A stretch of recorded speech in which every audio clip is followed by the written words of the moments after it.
Let's talk about the word theory. It's a word we hear all the time, right? But it can feel a little, I don't know, abstract, maybe even a bit intimidating. Well, in this explainer, we're going to pull it apart and see what's really going on layer by layer. Okay, let's just jump right in with a huge question. Is there progress as time passes? I mean, do things really get better as the years go by? Just take a second. Your mind is already off to the races, isn't it? You're probably sifting through evidence, thinking about history, technology, society, making connections. And that process, that whole mental exercise you just did to try and explain it, that is a theory. Seriously. Whether you realize it or not, you're using a theory as a tool to make sense of this big, complicated reality we're in. So let's dig into what that actually means. So formally speaking, a theory is basically a tool for explanation. Political scientist Arnold Brecht had a great definition for it. He said it's a set of ideas designed to explain stuff we can't just see directly. But here's the thing. Not all theories are the same. It's really helpful to think of them as working on different levels. We're going to build our understanding of this like a pyramid. We'll start at the bottom, the biggest, most fundamental layer, the kind of knowledge we all use every single day in the world of everyday life.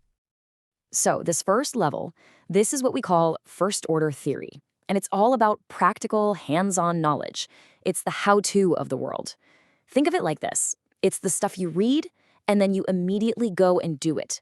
It's the most direct link you can have between knowing something and actually putting it into action.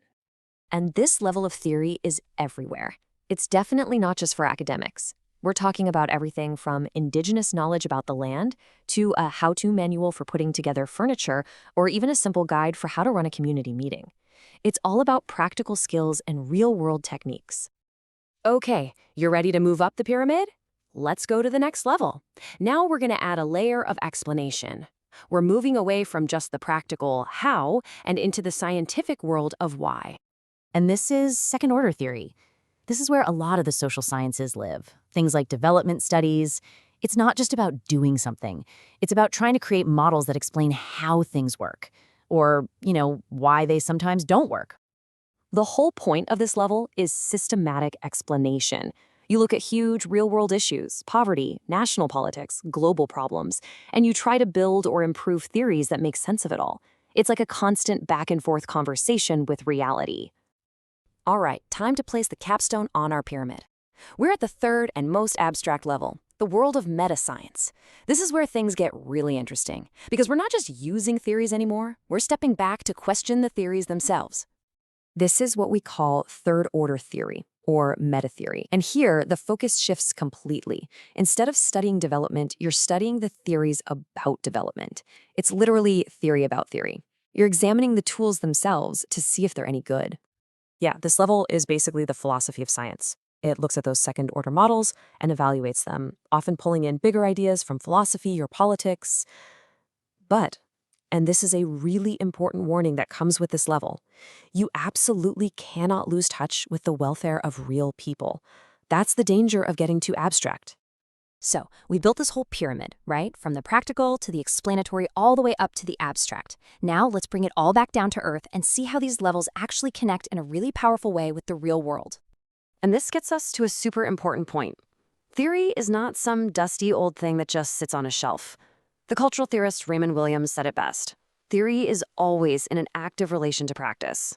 It's this dynamic dance between what we do, what we see, and how we explain it. Williams had a brilliant word for this feedback loop: praxis.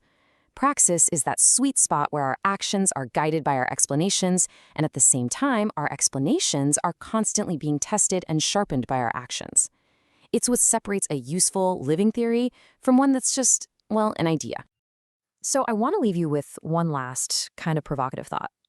We've spent all this time talking about theory as a tool for explanation, but what if there's more to it?